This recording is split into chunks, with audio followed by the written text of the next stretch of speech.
আসসালামু আলাইকুম প্রিয় দর্শকবিন্দু। আজকে একটা দোতলা বাড়ির ডিজাইন ড্রয়িং এবং এই বাড়িটার বিস্তারিত সকল কিছু আপনাদের সাথে আমি শেয়ার করব।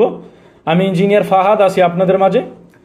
আপনারা যারা বেসিক্যালি দুইতলা এবং তিনতলা এর মধ্যে একটা বাড়ি করার প্ল্যানিং করতেছে তাদের জন্য আজকের ভিডিওটা একটু হেল্পফুল, কারণ এই বাড়িটা একটা গ্রামে বা পৌরসভা অঞ্চলে একটা করার জন্য একদম সিম্পলের মধ্যে, বেশি গর্জিয়াস না, বাট একটা সিম্পলের মধ্যে সুন্দর পরিবারী একটা ডিজাইন হিসাবে এই ডিজাইনটা একটা পারফেক্ট ডিজাইন। তো যারা দুইতলা এবং তিনতলা একটা বাড়ি করতে চান তারা এই বাড়িটা বা এই নকশাটা আপনারা চাইলে দেখতে পারেন। দর্শকবৃন্দ, আমাদের এই প্রজেক্টটা করা হবে মাদারীপুরের আমাদের সম্মানিত ক্লায়েন্ট। উনি দীর্ঘদিন যাবৎ হচ্ছে গ্রিসে আছে, গ্রিস প্রবাসী হিসাবে উনি দীর্ঘদিন যাবৎ ওই জায়গায় আছে। উনি এখন বর্তমানে আলহামদুলিল্লাহ ফ্যাক্টরি নাকি দিছে। তো যাই হোক, আমাদের ক্লায়েন্টের চাহিদা অনুযায়ী আমরা সর্বশেষ এই ডিজাইনটা করি এবং এইটা আমাদের ক্লায়েন্টের পছন্দ হয়, এরপর আমরা এটাকে ফাইনাল করে রাখি। তো এখন বর্তমানে এটার হচ্ছে খুব শীঘ্রই 2-1 মধ্যে আমাদের ইঞ্জিনিয়ার যাবে, যেখানে গিয়ে ওনাকে লেআউট দিয়ে আসবে, কিভাবে কি কাজ করবে, মিস্ত্রিকে ফুললি ডিরেকশনটা দিয়ে আসবে। তো দর্শকবিন্দু, বেসিক্যালি যারা দুইতলা বা তিনতলা করতে চান তারা সম্পূর্ণ এইভাবে করতে পারবেন এই ডিজাইনটা দিয়ে। যদি কেউ তিনতলার উপরে করতে চান, চারতলা এই নকশা বা এই টাইপের নকশা রেখে যদি করতে চান, সেক্ষেত্রে আপনি এইটা করতে পারবেন।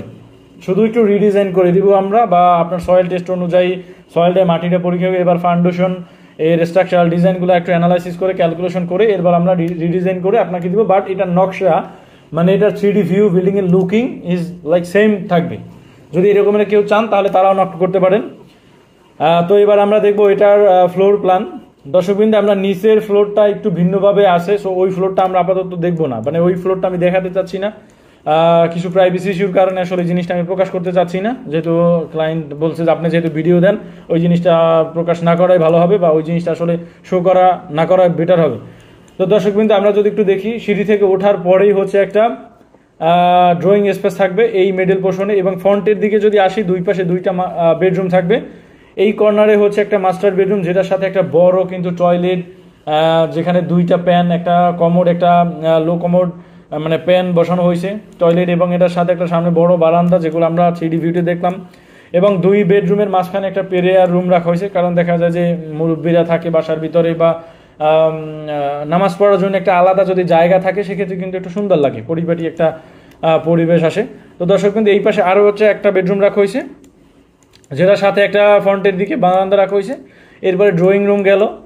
এই পেছনের অংশ বা এই পাশের অংশটা হচ্ছে আমাদের, এই অংশ দিয়ে হচ্ছে একটা ডাইনিং স্পেস রাখা হয়েছে, এবং ডাইনিং এর সাথে হচ্ছে একটা ওপেন কিচেন রাখা হয়েছে। এটার বেসিক্যালি আমরা এই ওপেন কিচেনটা কিন্তু আমাদের ক্লায়েন্টরা ইন্টেরিয়রও করে দেই, মানে ওনার ডিমান্ড ছিল ইন্টেরিয়র, আর ইনশাল্লাহ ইন্টেরিয়রের কাজটাও আসলে আমাদেরই করে দিতে হবে। ক্লায়েন্ট আসলে এমনভাবে একটা মানুষের সাথে, আমাদের বিষয়টা এমন হয় যে একটা মানুষের সাথে আসলে পরিচয় হওয়ার পরে বা কাজ করার পরে মানুষের এতটা আন্তরিকতার সাথে হয়ে যায় যে আসলে কাজ না করে দেওয়ারও থাকে না, আর আমাদের বিকল্প যে সে ভাববে এরকম একটা আসলে ভাবে না, এমন একটা সম্পর্ক হয়ে যায়। দর্শকবিন্দু, যাই হোক, এরপর এই জায়গাটা কমন টয়লেট আছে, এবং এই কর্নার দিয়ে হচ্ছে আরও একটা বেডরুম আছে, যেটার সাথে একটা অ্যাটাচ টয়লেট আছে। বেডরুমের সাইজ হচ্ছে 14 ফিট 5 ইঞ্চি বাই 13 ফিট 3 ইঞ্চি। আসলে এই জায়গায় আরও চাইলে বেডরুম করা যেত। আমাদের অনেক ক্লায়েন্ট আসলে দেখি যারা অল্প জায়গার ভিতরে অনেক বেডরুম চায়, অনেক ডিমান্ড থাকে, আর কিছু ক্লায়েন্ট থাকে যারা হচ্ছে জায়গা বড় থাকে তাও ডিমান্ড থাকে ছোট, যে একটু রিলেভেল বা একটু ছোট জায়গা, মানে একটু রুমগুলো যাতে একটু বড় হয়, রুমের ভিতরে যাতে ফার্নিচার রাখা যায়, আদার্স বিষয়গুলো যাতে একটু স্মুথ হয়, যার জন্য আসলে অনেকে বেশি যায়। কারো আছে আবার একটু ভাড়া টাইপের যারা দিতে চায়, তারা হচ্ছে একটু স্পেসগুলোকে কম ব্যবহার করে এরপরে হচ্ছে করতে চায়।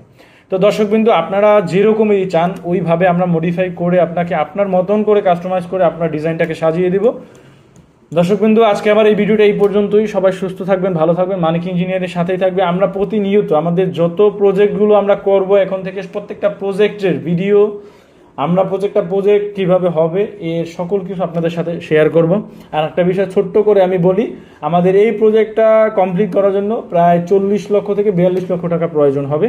যদি কেউ চান যে এই প্রজেক্টটা সেম টু সেম করবেন, সেক্ষেত্রে আপনার 40 থেকে 42 লক্ষ টাকা লাগবে বর্তমান বাজারে। যদি আপনি 2-3 বছর পরে করেন সেক্ষেত্রে আলাদা। দর্শকবিন্দু, সবাই সুস্থ থাকবেন, ভালো থাকবেন, আসসালামু আলাইকুম।